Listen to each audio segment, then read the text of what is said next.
नमो ज्ञानेश्वरा नमो ज्ञानेश्वरा। निवृत्ती उदारा सोपानदेवा। मुक्ताबाई नमो त्रिभुवन पावनी। आद्यत्रय जननी देवांची जयांचे केलिया स्मरण। होय सकळ विद्यांचे अधिकरण। तेची वंदू श्री चरण श्री गुरूंचे ते नमस्कारोनी आता। त्रैगुण्य विषया वेदा निस्त्री गुण्यो भवार्जुन। निर्द्वंदो नित्यसत्वस्थो निर्योगक्षेम आत्मवान। तेही गुणी आवृत हे वेद जान निभ्रांत। मनोनी उपनिषदादी समस्त सात्विकते। कैवल्य साम्राज्य चक्रवर्ती विश्वमौली ज्ञानोबाराय सकल ब्रह्मनिष्ठ गुरुजनांच्या परमकृपेने श्री भगवती ज्ञानेश्वरीच्या दुसऱ्या अध्यायाचा विचार आपण करत आहोत। आज 45व्या क्रमांकाच्या श्लोकाला प्रारंभ होतो आहे।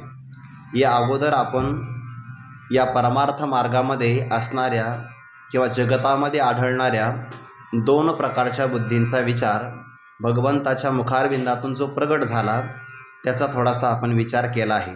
भगवान म्हणतात, अर्जुना, व्यवसायात्मिका बुद्धी एकच प्रकारची आहे, अर्थात जिचा निश्चय कधीही ढळत नाही, जिचं साध्य परमात्मा प्राप्ती ठरलेलं आहे, अशा प्रकारची बुद्धी एका निश्चयाची असते, जी आपल्या निश्चयापासून कधी ढळत नाही किंवा जिच्यामध्ये कोणत्याही प्रकारचा विकारच प्राप्त होत नाही, अशी व्यवसायात्मिका बुद्धी एकच प्रकारची आहे। परंतु ज्यांच्या अंतःकरणामध्ये कामना भरपूर आहे आणि मग कामनेचे पदार्थ किंवा विषय प्राप्तीसाठी जे अनेक प्रकारचे उपाय संपादन करतात, अशा अव्यवसायात्मिका पुरुषांची बुद्धी ही अनेक प्रकारच्या विकाराला प्राप्त होते। मग व्यवसायात्मिका बुद्धीचं साध्य काय आहे आणि अव्यवसायात्मिका बुद्धीचं प्रयोजन काय आहे याचा जर आपण विचार केला तर तैसी दुर्लभ जी सद्बुद्धी जिये परमात्माची अवधी किंवा तैसे ईश्वरा वाचुनी काही, जी अनेक लानी नाही ते एकची बुद्धी पाही अर्जुना जगी। 2 दिवसापासून आपण विचारही करतो आहोत, मनुष्य जीवनामध्ये सर्वात महत्त्वाचा भाग काय असेल तर बुद्धी, अर्थात जाणणारी अंतःकरणाची वृत्ती। जोपर्यंत मनुष्याच्या अंतःकरणामध्ये चांगल्या प्रकारच्या बुद्धीचा उदय आहे तोपर्यंत त्याला मनुष्यत्वाची सगळ्या प्रकारची पुरुषार्थी प्राप्ती करता येते। आणि जर त्याची बुद्धी नष्ट झाली तर भगवान परमात्मा याच अध्यायामध्ये म्हणतात, बुद्धिनाशात फक्त नश्यती नाही प्रणश्यती। बुद्धीचा नाश झाला तर तो मनुष्य प्रकर्षे करून नष्ट होतो। सर्वात महत्त्वाची बुद्धी आहे आणि जसा ज्याच्या बुद्धीचा विचार असेल तशी त्याच्या जीवनातली कृती आणि कृतीनुसार त्याला फलप्राप्ती होत असते। मग परमात्मा प्राप्ती जर साध्य असेल, ईश्वरा वाचून दुसरं कोणतंही ज्या बुद्धीला पर्यवसान नसेल तर त्या बुद्धीला व्यवसायात्मिका बुद्धी असं म्हणतात। आणि एका परमात्म्या वाचून स्वर्गातल्या विषयाला किंवा या मृत्यूलोकातल्या पंचविषयाला किंवा पापाच्या कनिष्ठ असणाऱ्या नरकाला विषय करणारी जर बुद्धी असेल तर त्याला अव्यवसायात्मिका बुद्धी असं म्हणतात। म्हणून व्यवसायात्मिका बुद्धीला एकच फल मिळतं आणि अव्यवसायात्मिका बुद्धी पुरुषाला आत्मसुखा वाचून बाकी सगळ्या प्रकारचे आभाषिक सुख मिळतात। मनोनितया पार्था स्वर्ग संसार नरकावस्था आत्मसुख सर्वथा दृष्ट नाही। त्यांना आत्मप्राप्ती नाही होत। स्वर्गातले संसारातले असणारे सामान्य भोग आणि स्वर्गातले असणारे दिव्य भोग हेही त्यांना मिळतात। पण ही भोग मिळण्याची कारणं काय असेल? मनुष्याची बुद्धी तयार होण्यासाठी त्याचं श्रवण फार महत्त्वाचं असतं। आणि इथे आलेला अव्यवसायात्मिका पुरुषांचा जो विचार आहे ते काही सामान्य पुरुष नाही आहे, ते वेदाला प्रमाण मानणारे आहेत। यामिमां पुष्पितां वाचं प्रवदन्ते विपश्चितः वेदवादरता पार्थ नान्यदस्तीति वादिनः। ते वेदाचं सगळं प्रमाण मानतात, म्हणजे वेद प्रामाण्य स्वीकारणारे आहे। थोडक्यामध्ये आस्तिकच आहेत ते, पण तरीसुद्धा वेदाची असणारी अर्थवादात्मक वाणी किंवा दिव्य भोगाचं वर्णन करणारी जी वाणी आहे, जे रोचक मनोहर किंवा पुष्पिता वाणी आणि त्या वाणीमध्ये रममान झालेले स्वर्गाला सर्वश्रेष्ठ मानतात, मोक्षाला किंवा आत्मप्राप्तीला जे श्रेष्ठ मानतच नाही। आणि म्हणून जन्माचं कर्मफल प्रदान करणाऱ्या भोग आणि ऐश्वर्याकडे घेऊन जाणाऱ्या विशेष प्रकारच्या क्रिया त्या करतात. ज्ञानोबराय त्यांच्या बाबतीमध्ये असं म्हणतात, निपुण होणे धर्माती अनुष्ठिती, चांगल्या प्रकारे निष्णातही होतात, विधी मार्गाचं उल्लंघन करत नाही आणि धर्माचंच अनुष्ठान करतात. मग ज्या धर्म मार्गाने त्यांना परमात्म दर्शन व्हावं त्या धर्माचं अनुसरण करणाऱ्या पुरुषाला का बरं भगवत दर्शन होत नाही? त्याचं एकच कारण आहे, त्यांचा धर्म निष्काम नाही, तो सकाम आहे. भोगैश्वर्य प्रसक्तानां तया परुतचेतसां व्यवसायात्मिका बुद्धी समाधौ न विधीयते, एकचिकुळे करीती जे स्वर्ग काम मनी धरिते. यातलं सूक्ष्म बारकावा असा आहे बरं की मनुष्याने धर्माचं जरी अनुष्ठान केलं आणि त्या धर्म अनुष्ठानामध्ये त्याच्या मनात जर फलप्राप्तीची सकाम भाव निर्मिती होत असेल किंवा सकाम भावाचा उदय झाला तर त्याचा धर्मही त्याला परमात्म दर्शनापर्यंत घेऊन जात नाही. म्हणून धर्माचं अनुष्ठान करावं, पण कसं करावं? निष्काम भावनेनं करावं. धर्म म्हणजे काय? आपल्या वाट्याला आलेलं विहित कर्म, कर्तव्य कर्म, त्याला धर्म असंच म्हणतात की नाही? आणि मग प्रत्येकाचं कर्म ठरलेलं आहे. म्हणजे एकच कर्म सकाम भावातलं असेल तर स्वर्गाला घेऊन जाईल आणि तेच कर्म निष्काम भावाने केलं. निष्काम भाव कशाला म्हणतात? अहंकार धारण करायचा नाही, फलाची कामना करायची नाही आणि हातून घडलेलं सगळं कर्म ईश्वराला अर्पण करायचं. एवढ्या सगळ्या भावाला निष्काम कर्म असं म्हणतात. निष्काम कर्म करतात बघा, निसर्गामध्ये निष्काम सगळे कर्म करतात मनुष्याला सोडून. एखाद्या आम्रवृक्षाला चांगल्या प्रकारचे आम्रफल लागतात की नाही? आजता अक्षय तृतीया, त्यामुळे फार त्याला मान आहे आज, बरोबर आहे. एखाद्या मोठ्या आंब्याच्या झाडाला चांगल्या प्रकारची फळं लागतात, पण ती फळं तो आंब्याचा वृक्ष कधीही स्वतः खात नाही, तो त्याचा त्याग करतो. निष्काम भावच आहे. वृक्ष कावेली लोटती फळे आली, तैसे सांडी निपजली कर्मे सिद्धे, जळ न खाते जळा वृक्ष आपुल्या फळा. निष्काम भावच आहे की नाही? किंवा व्यवहारामध्ये एखादा व्यक्ती उपवर होईपर्यंत आपल्या कन्येचं संगोपन करतो. संगोपन करतात की नाही?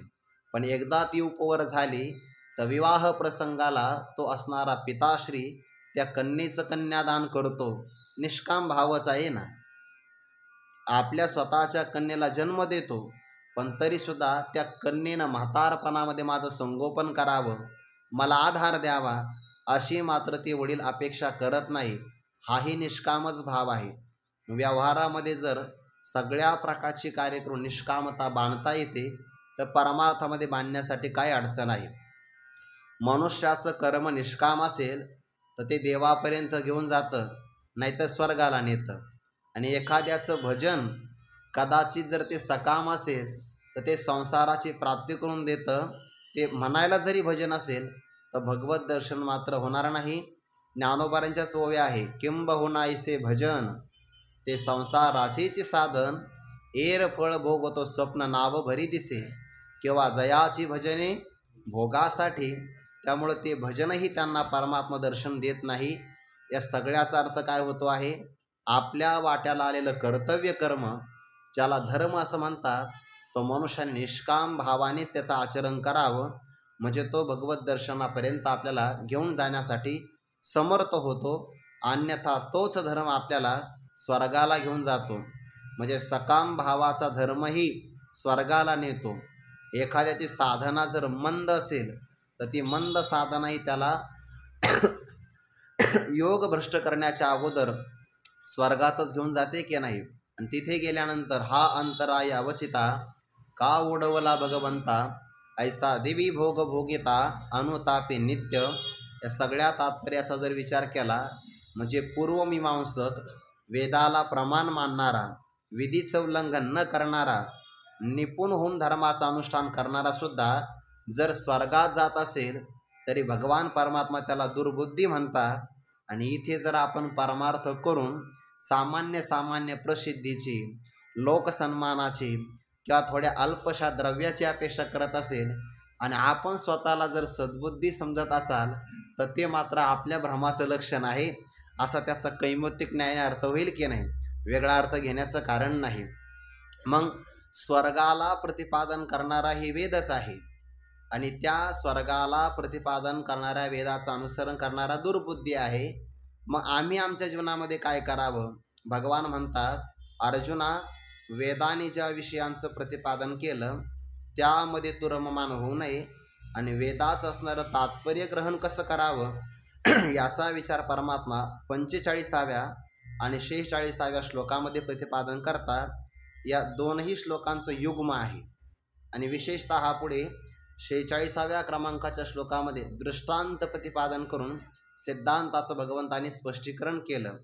आणि मग पुढे 47व्या क्रमांकाचा जो श्लोक येतो ना, तो भगवंताने वेदाच्या मनोगताप्रमाणे आमच्या मनाच्या अभिप्रायानुसार तू कर्मच केलं पाहिजे असं भगवान पुन्हा प्रतिपादन करतात. अर्थात तेही कर्म पुन्हा निष्कामच करावं. बरं, कर्मच करण्यात तुझा अधिकार आहे, फलामध्ये तुझा अधिकार नाही असं पुढे क्रमशः परमात्मा प्रतिपादन करणार. मग सकाम असणाऱ्या फलांचंही प्रतिपादन करणारा वेदच आहे. पण तरीसुद्धा मनुष्याने वेदाचंही पूर्ण तात्पर्य ग्रहण कधी करू नये. ज्या पुरुषाला मोक्ष संपादन करायचं असेल, जरी वेदातले प्रत्येक वचन वेद जरी शुद्ध असेल, भ्रम प्रमाद करणा पाठव आणि विप्रलिप्सा या दोषांनी रहित जरी वेद असेल, तरी पण विचारी पुरुषाने वेदातलं सगळंच तात्पर्य ग्रहण करावं, म्हणजे सगळ्याच विषयाचं ग्रहण करावं असा अर्थ भगवंतालाही अभिप्रेत नाही, वेदालाही मान्य नाही आणि संतांना सुद्धा स्वीकार्य नाही. मग त्यांनी वेदाने प्रत्येकाचा अधिकार पाहिला आहे. आता आपण जेव्हा म्हणतो की नाही एक तरी ओवी अनुभवावी, तर वैकुंठवासी गुरुवरे श्री घुलेबाबा सांगायचे, एक तरी ओवी अनुभवावी म्हणजे काय? सिद्धांताची ओवी अनुभवावी. नाहीतर मग ज्ञानेश्वरीच्या सगळ्याच ओव्या जर आपण अनुभवाच्या ठरल्या तर आपल्याला एका जीवनामध्ये त्या अनुभवताच येणार नाही.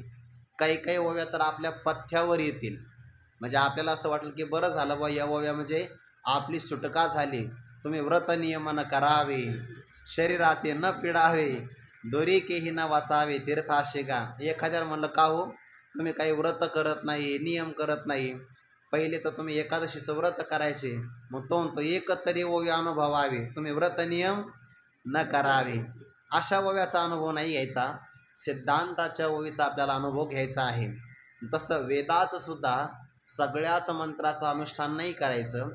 वेदाने संपूर्ण मानव जातीला, मानव मात्राला समोर ठेवून जोही मानव ज्या भूमिकेमध्ये जीवन जगत असेल त्याने त्या भूमिकेमध्ये क्रमाक्रमाने आपला उत्कर्ष करावा आणि अंततोगत्वा त्याला परमात्म दर्शन किंवा मोक्ष प्राप्ती व्हावी असं वेदाचं तात्पर्य आहे.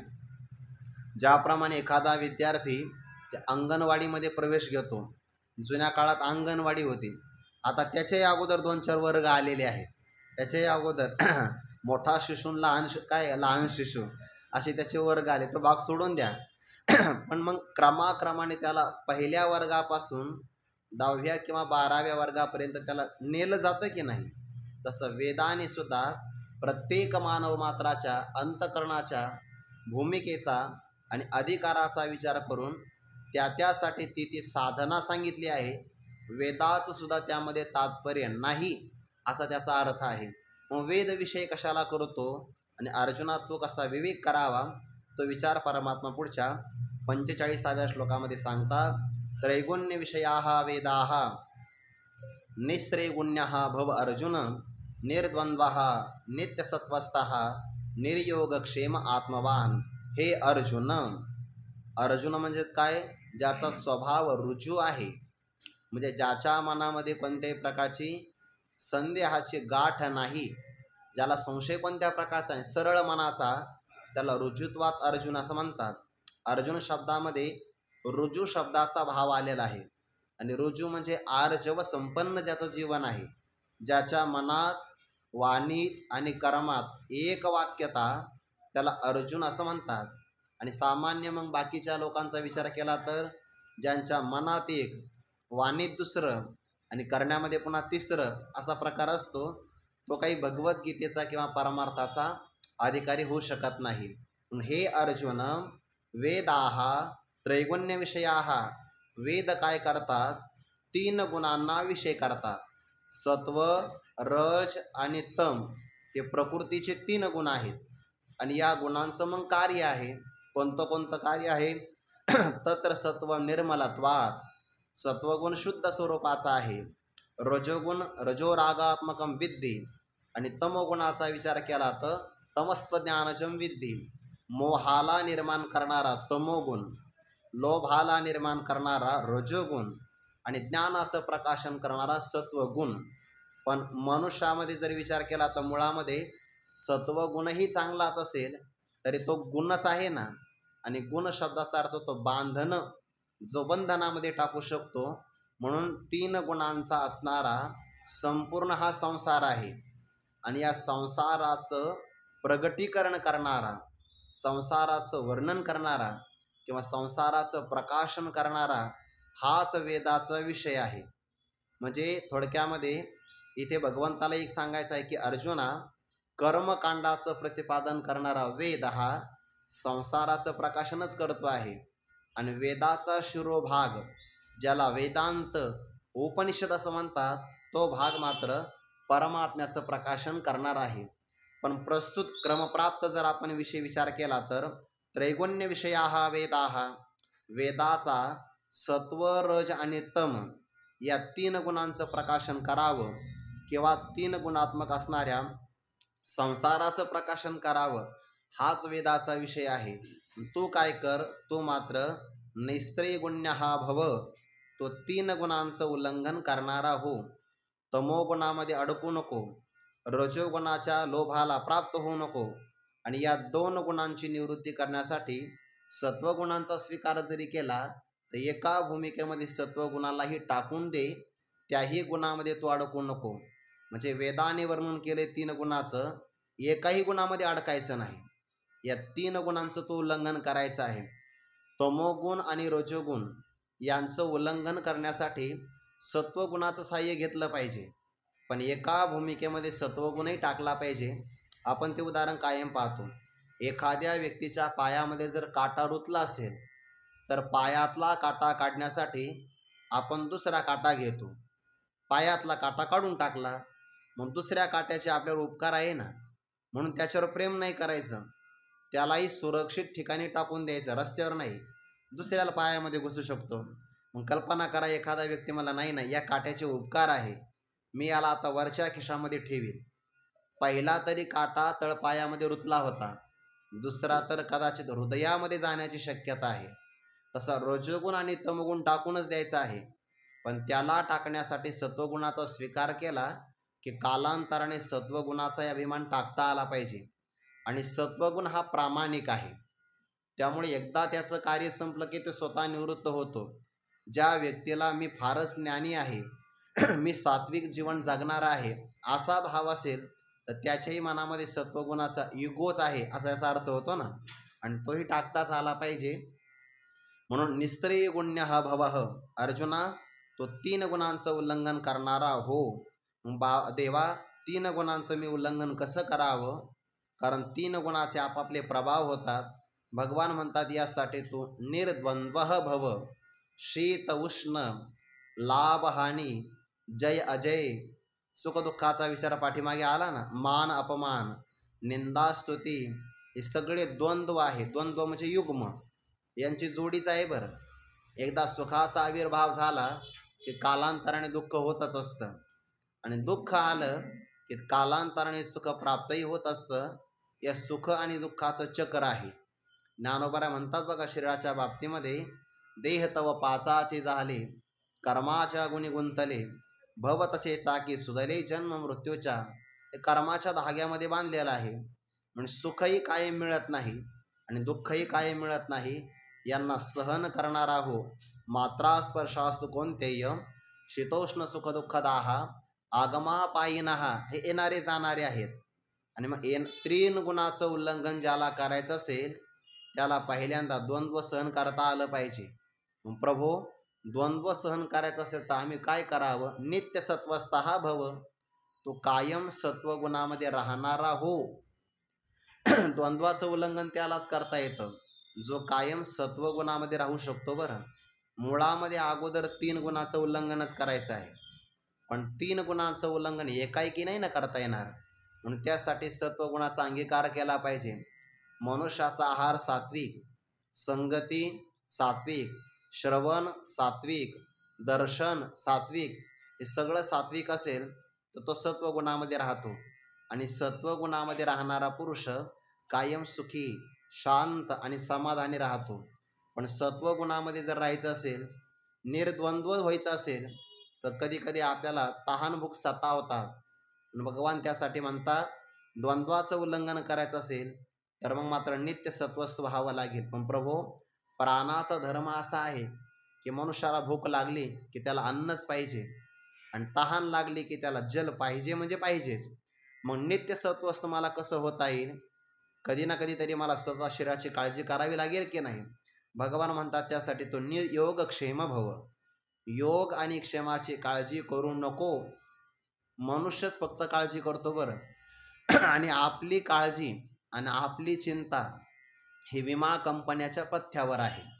जर तुम्ही ते विमा पाहिला असेल ना, तर त्या विम्याचं बोधचिन्ह आहे बघा. असे 2 हात जोडलेले त्याच्यामध्ये, आणि मध्यंतरी एक ज्योत दाखवलेली, आणि त्याच्या खाली त्यांचं एक बोध वाक्य आहे. कोणतं? योगक्षेमम वहाम्यहम. तुम्ही बारकाईनं पाहत नाही, त्यामुळे ते त्याच्यामध्ये मात्र ते वाक्य लिहिलेलं आहे, योगक्षेमम वहाम्यहम. अप्राप्त पदार्थाची प्राप्ती याला योग असं म्हणतात, आणि प्राप्त वस्तूचं संरक्षण करणं याला क्षेम असं म्हणतात. जीवनातला सगळा विचार याच्यातच जातोय बरं. अप्राप्त असेल तर प्राप्त करा, आणि प्राप्त झालं की संरक्षण करा. नष्ट होणे असं वाटतं ना मनुष्याला. जीवनातला भरपूर साधनेमध्ये जेवढा कालावधी गेला पाहिजे, त्याहीपेक्षा जास्त कालावधी योगक्षेमाची चिंता करण्यातच जातोय बघा. तुम्ही कायम बघा, मनुष्याला काहीतरी प्राप्त करा असं वाटतं, आणि प्राप्त केलं की ते टिकवावं असं वाटतं.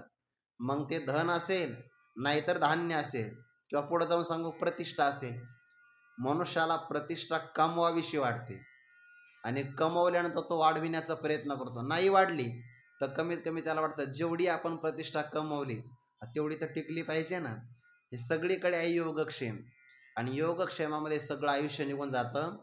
आपण मानव असतानाही योगक्षेमाची काळजी करतो, आणि पशुपक्षी आपल्यापेक्षा कमी बुद्धिमान असतील, योगक्षेमाची काळजी करत नाही बघा. अजगर कधीच भक्ष्यप्राप्तीसाठी प्रयत्न नाही करत, म्हणून तर दत्तात्रेयांनी त्या अजगराला गुरु केला आहे. प्रारब्धाने जर भक्ष्य आलं तर जागेवर बसून सेवन करायचं, तो प्रयत्नच करत नाही. वायू भक्षण करून राहतो, पण प्रयत्न मात्र करत नाही. योगक्षेमाची फार तो काळजी करत नाही. ज्याच्या प्रारब्धाला, कारण आपल्याला प्रारब्धानुसार देह मिळतो, देहाचं आयुष्य मिळतं, आणि जोपर्यंत देहाचं आयुष्य आहे तोपर्यंत देहाला लागणारे सगळे भोग प्रारब्धानेच मिळत असतात. प्रारब्धेची भरे पोट, तो का करीना भो भाट. या सगळ्या गोष्टी प्रारब्धाने मिळतात. त्याला अल्प प्रयत्न मात्र करावा लागतो, हा भाग वेगळा. व्यवसाय निमित्त फळ देतसे संचित. संचित म्हणजे प्रारब्ध, कारण संचितातला भाग भोगासाठी काढला की त्यालाच आपण प्रारब्ध म्हणतो. संचिताने भोग फळ मिळतं, प्रयत्न मात्र करावे लागतात. म्हणजे आळशी होऊ नये, प्रयत्न तर केलाच पाहिजे, पण तेवढ्यासाठी संपूर्ण आयुष्य आहे असं मात्र नाही. म्हणून हे अर्जुना, आत्मवान भव. आत्मप्राप्तीसाठी आत्मपरायण तू हो, असं भगवंतांनी या श्लोकामध्ये जीवनातली फार महत्त्वाची सूत्र सांगितली. यावर आता ज्ञानोबाराय स्पष्टीकरण सांगतात. तिही गुणी आवृत, हे वेद जाण आणि भ्रांत, मनोनी उपनिषदादी समस्त सात्विकते. तिही गुणी आवृत. आवृत म्हणजेच काय? झाकलेले, वेष्टित किंवा आवृत्त केला आहे. सत्व, रज आणि तम या 3 गुणांनी झाकलेले किंवा वेष्टित आहे, किंवा 3 गुणाला विषय करणारे हे वेद जाणणे भ्रांत. आपल्या भारतीय धर्मशास्त्रामध्ये किंवा भारतीय तत्त्वज्ञानामध्ये सर्वात प्रबल प्रमाण कोण असेल तर ते वेद आहे. वेदाचं प्रामाण्य जर मान्य असेल तर त्याला आस्तिक म्हणतात बरं. देवाला मानतो न मानतो हा भाग गौण आहे. वेदाला जर मानत असेल तर त्याला आस्तिक म्हणतात. एखादा देवाला मानतो आणि वेदाला प्रमाण मानत नाही तरी तो नास्तिकच आहे, देवाला मानेल आणि वेदाला नाही मानत तर नास्तिक.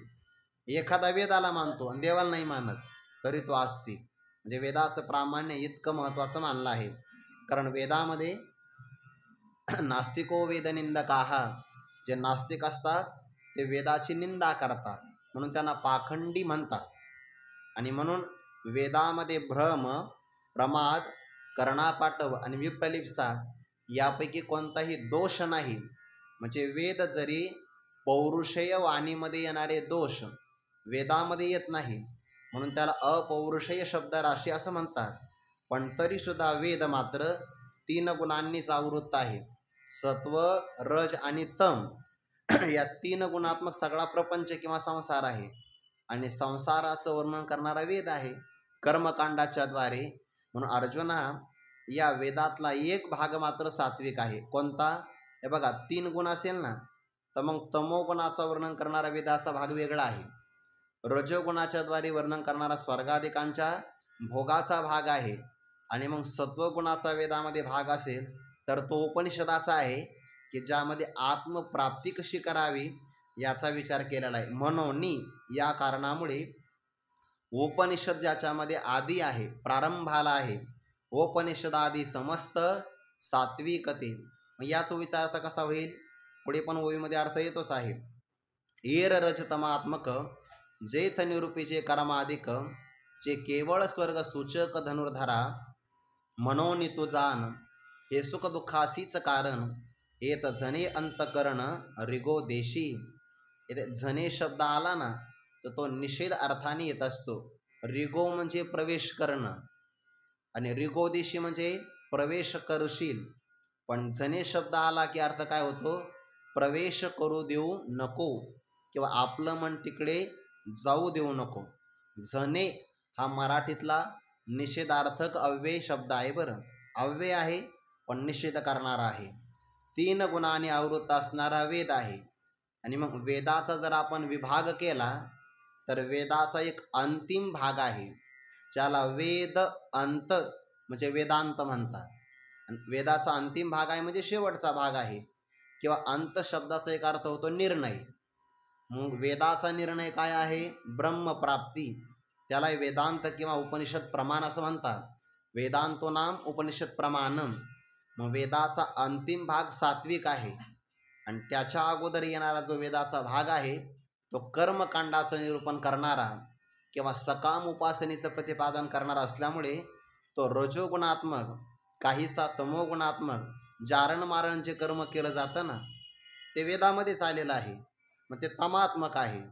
स्वर्गप्राप्तीसाठी केलं जाणारं कर्म रजोगुणात्मक आहे आणि आत्मप्राप्तीसाठी वैराग्य नावाची साधन संपादन करावी. त्यागे नैकामृतत्व मानुषुः हे वेदानेच प्रतिपादन केलं आहे म्हणून तो भाग सात्विक आहे. आणि इतर भाग कोणता आहे? रजोगुणात्मक, तमोगुणात्मक आणि ज्या ठिकाणी निरूपीचे कर्माधिक. बघा बरं, उपनिषदादी जो भाग आहे सात्विक भाग तिथं ज्ञानाचं निरूपण आहे आणि जिथं रजोगुणात्मक तमोगुणात्मक भाग आहे निरूपीचे कर्माधिक तिथे कर्म किंवा त्याच्याही पुढं उपासना, सकाम उपासना यांचं प्रतिपादन केलं जातं. आणि जे केवळ स्वर्गसूचक, स्वर्गाला सूचित करणारेच आहे अर्जुना. हे धनुर्धरा म्हणून तो सावध राहा. म्हणजे ज्ञानोबराय किंवा भगवान परमात्मा वेदामध्ये आलेल्या विषयांचं स्पष्टीकरण करतात. पण सार काय आणि असार काय, आपण आपल्या जीवनामध्ये ग्रहण कशाचं करायचं आहे आणि त्याग कशाचा करायचा आहे याचाही विचार परमात्मा स्पष्ट सांगतात. त्या उपनिषद शब्दामध्ये उप हा उपसर्गच आहे, नि हा उपसर्गच आहे आणि शत्रुलू नावाचा एक धातू आहे. त्याचा गती, विशरण आणि अवसाधन असे 3 अर्थ होतात. गती म्हणजे ज्ञानप्राप्ती, अवसाधन म्हणजे शिथिलता आणि विशरण शब्दाचा अर्थ होतो नाश. ज्या उपनिषद विद्येचा आपण अध्ययन केला असता ब्रह्मात्म भाव प्राप्त होतो किंवा ब्रह्मप्राप्ती होते, अशाच ब्रह्मविद्येला उपनिषद असं म्हणतात. आणि 2 उपसर्ग आले, उप अधिक नि, शत्रुलू नावाचा धातू आणि त्याचा अर्थ काय होतो? जर उपनिषदाची किंवा ब्रह्मविद्येची प्राप्ती झाली तर तुम्हाला परमात्मा गती म्हणजे ज्ञान प्राप्त होईल, संसाराचं बंधन शिथिल होईल आणि विसरण म्हणजे संसाराला कारण असणारं आत्मस्वरूपाचं अज्ञान त्याचा नाश होईल. एवढे 3 अर्थ उपनिषदामध्ये समाविष्ट होतात. म्हणजे जी ब्रह्मविद्या प्राप्त झाली असता परमात्म्याचं ज्ञान, संसार बंधनाची शिथिलता आणि संसाराचं कारण असणारं अज्ञान नष्ट होतं, त्याला म्हणतात उपनिषद विद्या. आणि ती सात्विक आहे, ती आत्मप्राप्तीचं प्रतिपादन करणारी. आणि दुसरी मात्र रजोगुणात्मक तमोगुणात्मक असणारा भाग कर्माचं निरूपण करणारी, जी केवळ स्वर्गसूचक स्वर्गाला दाखवणारी वाणी आहे वेदातली, ती पण तू अर्जुना जाणून घे. मनोनी तो जाण हे सुखदुःखाशीच कारण. अर्जुना, म्हणून कर्माधिकांचं जरी निरूपण वेद करत असेल किंवा सकाम उपासनेचं प्रतिपादन करत असेल तरीसुद्धा ही सगळी कर्म उपासना सकाम भावनेतून असेल तर सुखदुःखाशीच कारण. ते सुखाला किंवा दुःखालाच कारण होतात. आणि म्हणून एथ अंतकरण रिगो देशी जने, कदाचित आपलं मन तो स्वर्गसूचक असणाऱ्या वाक्यांच्याद्वारे सकाम कर्म किंवा सकाम उपासनेमध्ये जाऊ देशील. पण अर्जुना, जने जाऊ देऊ नको बरं. कारण मनुष्याचं मन जिथं जातं कालांतराने त्याचं शरीर तिकडे जातच असतं.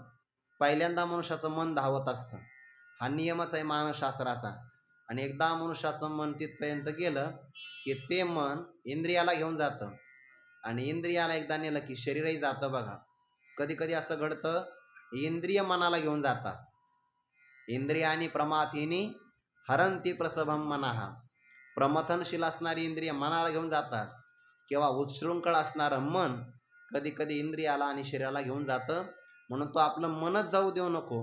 म्हणजे मनामध्ये या असणाऱ्या भोगाच्या विषयी आसक्ती किंवा लालसा उत्पन्न होऊ देऊ नको. तो कसा राहा, तो गुणत्रयाते अव्यरी.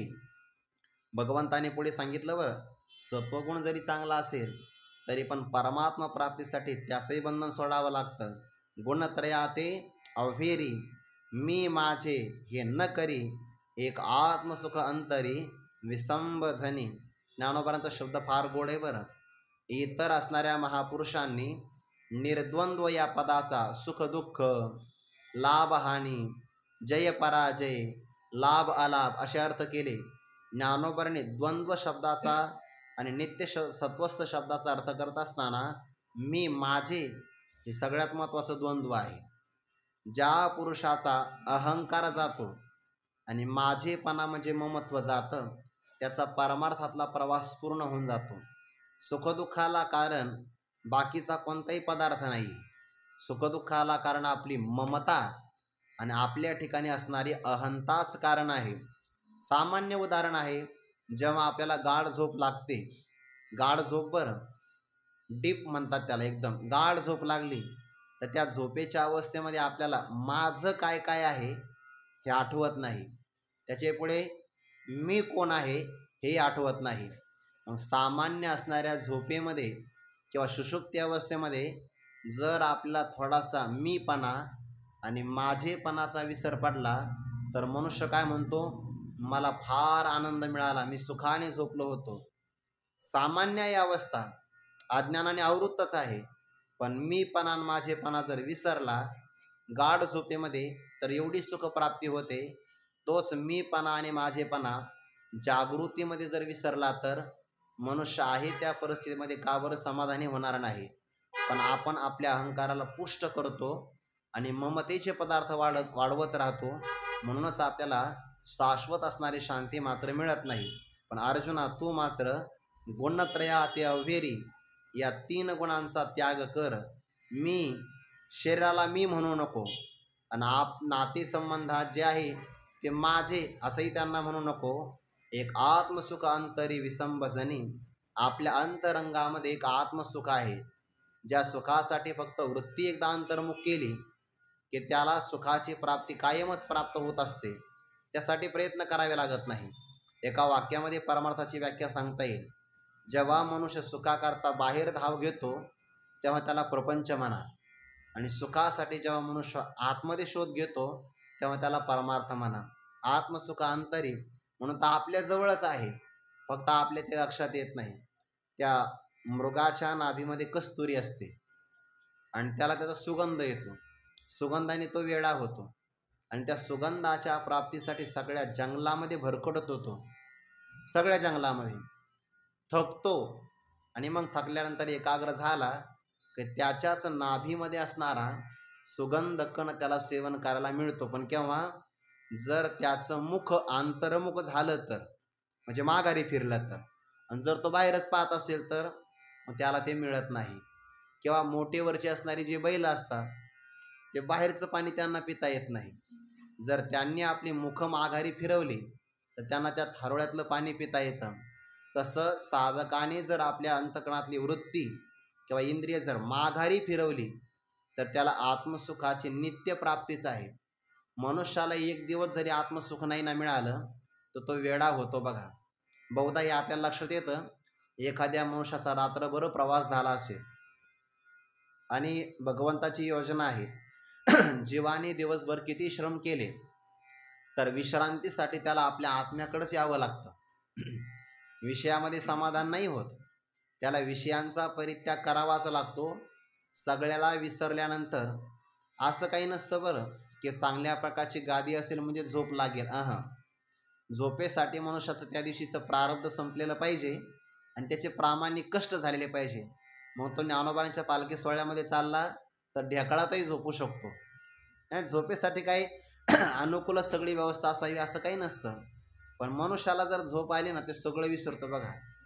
अगदी छोट्याशा जागेमध्ये झोपतात वारीमध्ये माणसं, झोपताना छोट्याशा जागेमध्ये झोपतात, पण मात्र जागे झाले की 2-4 माणसाला लाथा घालून उठतात. तो भाग वेगळा आहे, पण ते झोपतो की नाही मनुष्य.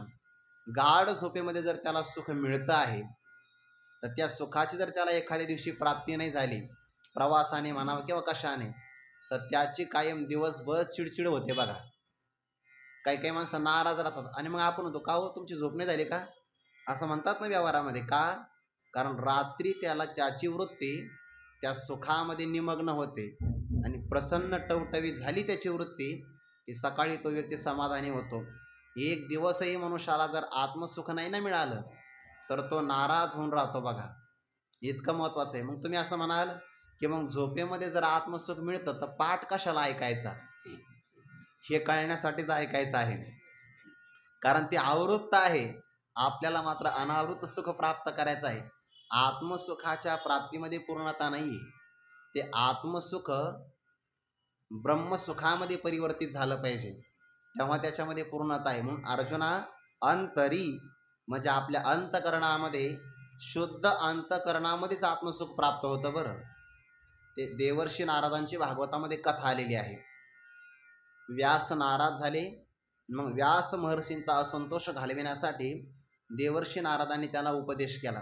खूप गोड आहे, मुळामध्ये आपण भागवत वाचलं म्हणजे आपल्या ते लक्षात येईल. देवर्षी नारदांनी सांगितलं, आपला पूर्वजन्म. एका ब्राह्मणाच्या घरी माझी आई दाशी होती आणि दाशीपुत्र असणारा मी मग त्या ब्राह्मणाच्या घरी चातुर्मासाकरता काही महात्मे आले तर त्यांची सेवा करण्यामध्ये मला गोडी लागली.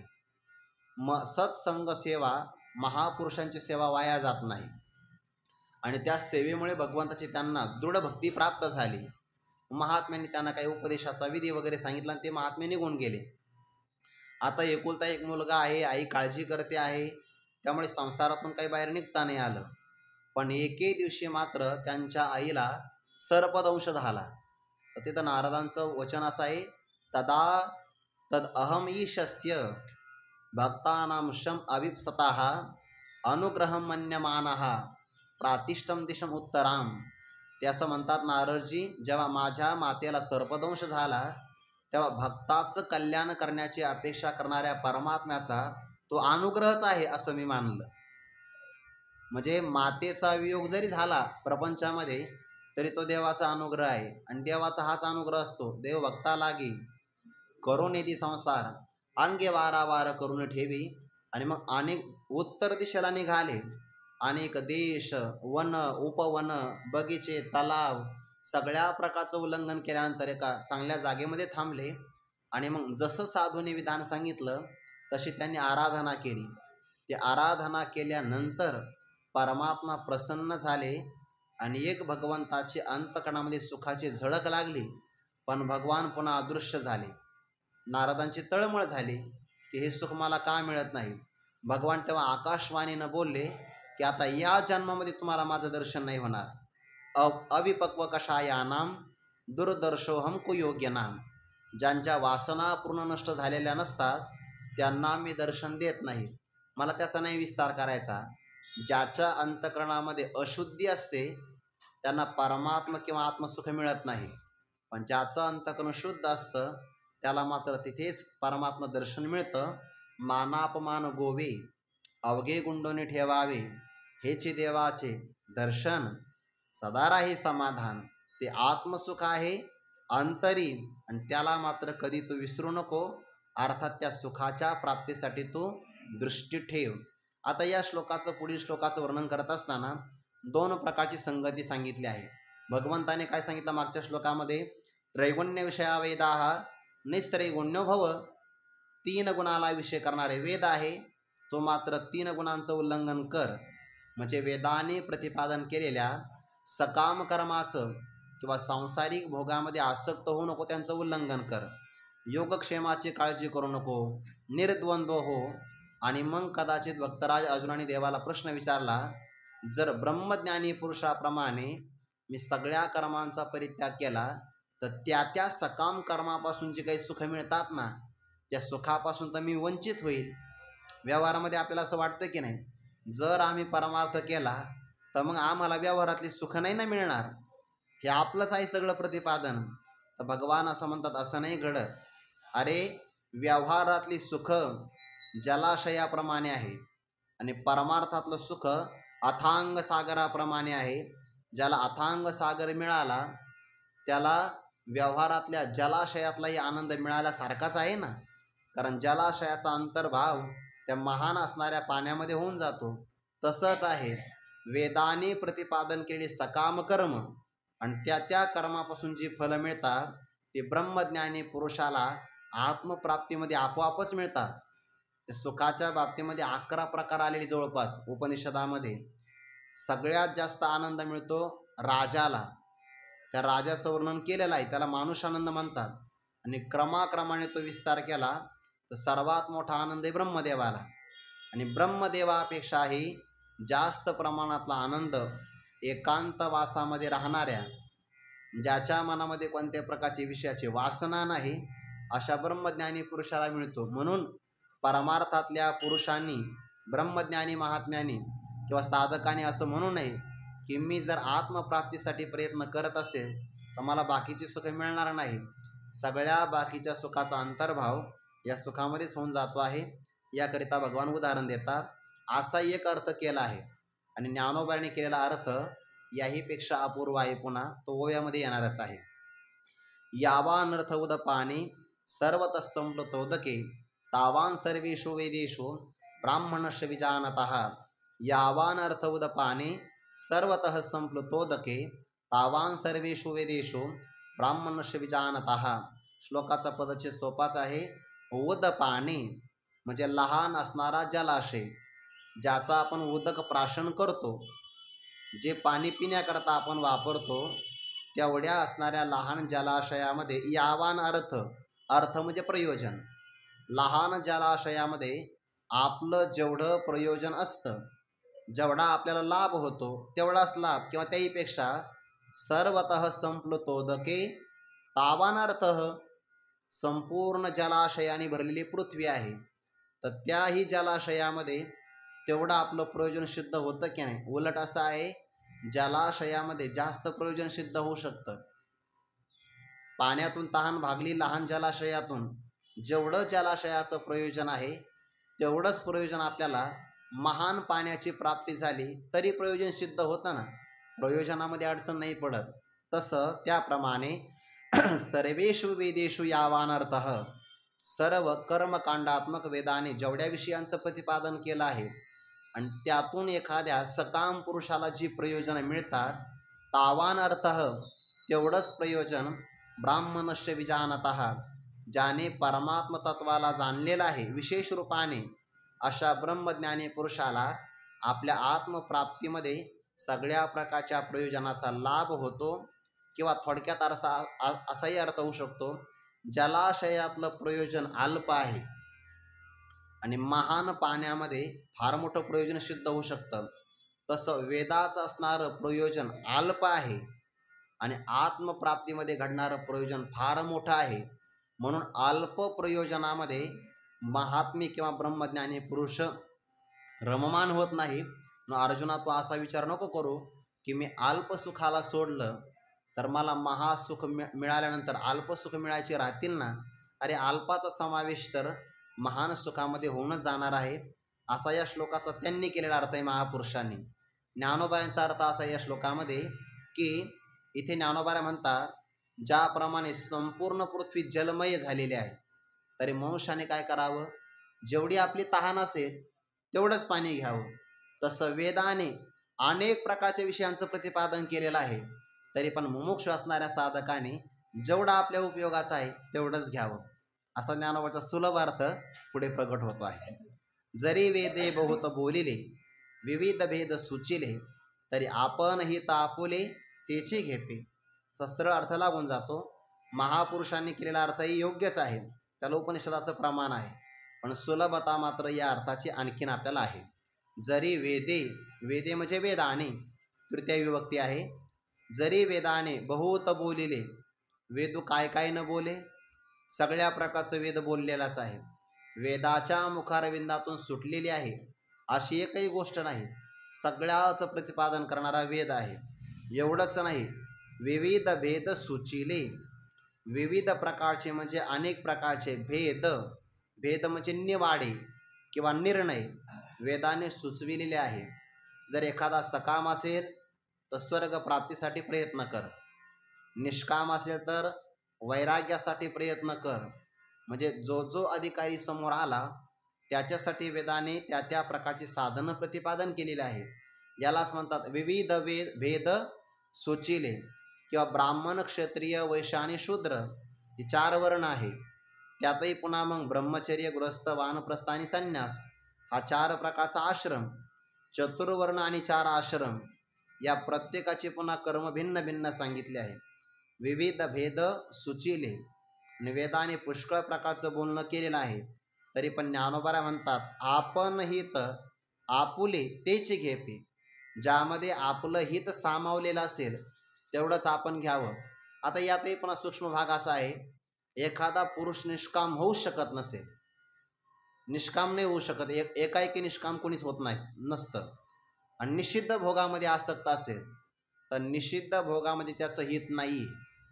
मग त्याचं हित कशामध्ये आहे, निषिद्ध भोगातून त्याने उपरत व्हायला पाहिजे, आणि मग तो एकाएकी वैराग्याला प्राप्त नाही होणार, मग त्याने सकाम कर्म करावं. सकाम कर्मामध्ये त्याचं हित आहे, म्हणजे विषयी पुरुषाचं हित सकाम कर्मात आहे, आणि पुढे आलेला मुमुक्षु, त्या मुमुक्षुचं असणारं हित निष्काम कर्म आणि उपासनेमध्ये आहे. आणि मुक्त महापुरुषाचं हित कशामध्ये आहे, मुक्त महापुरुषाचं हित मनोनाश आणि वासनाक्षय करण्यामध्ये आहे.